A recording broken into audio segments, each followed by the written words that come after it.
Okay, let's just dive right in. The richest tech company in the world has been selling you a premium experience with a glaring hidden flaw. And yeah, we're talking about Apple and this great audio deception they've been running for years. I mean, just think about that for a second.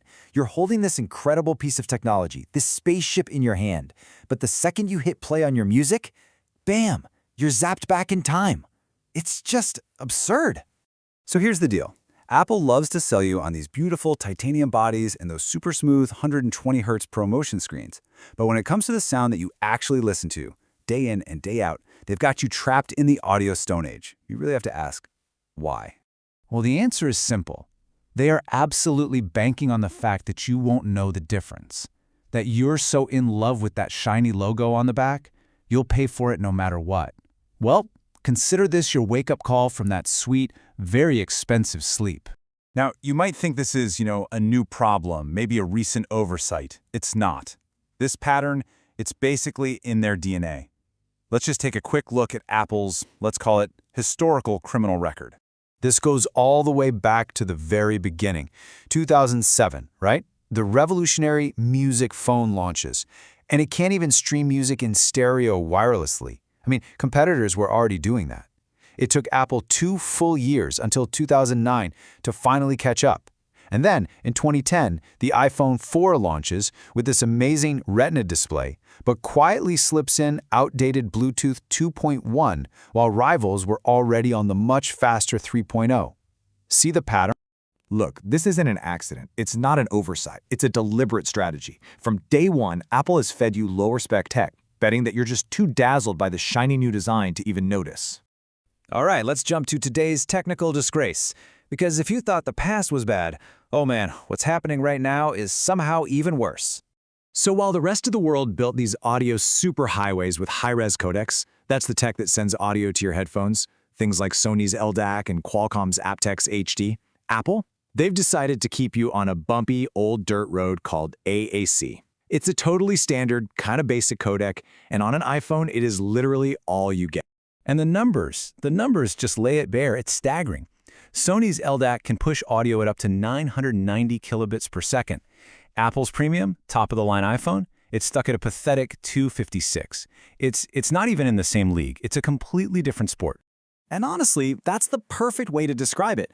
You have this incredibly powerful device, this Ferrari in your pocket, but Apple has slapped cheap bicycle tires on it for audio.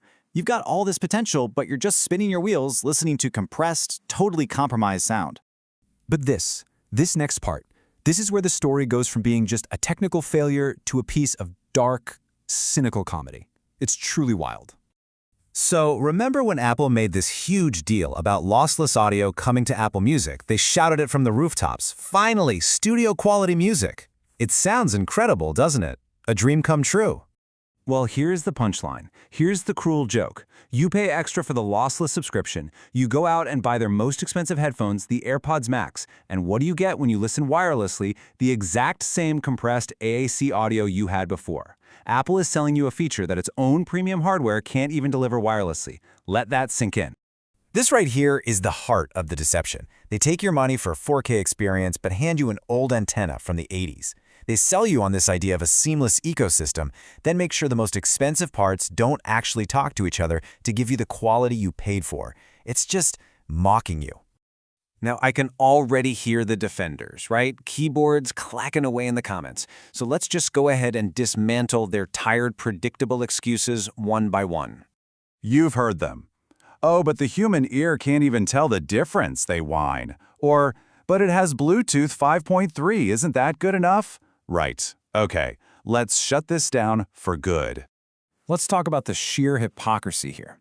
Apple will insist that you absolutely need a 120 Hz screen because your eyes are sophisticated enough to see that extra smoothness.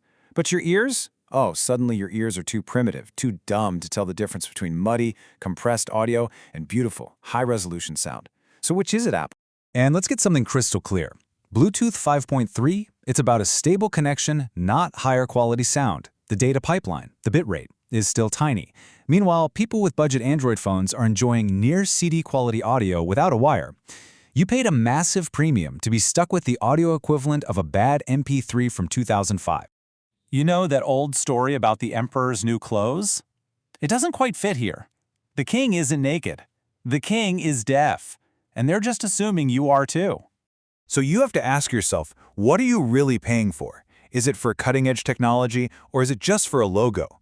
Because right now, that bitten apple is taking a huge bite out of your wallet, and it's giving you almost nothing back for your sound. It's time to wake up.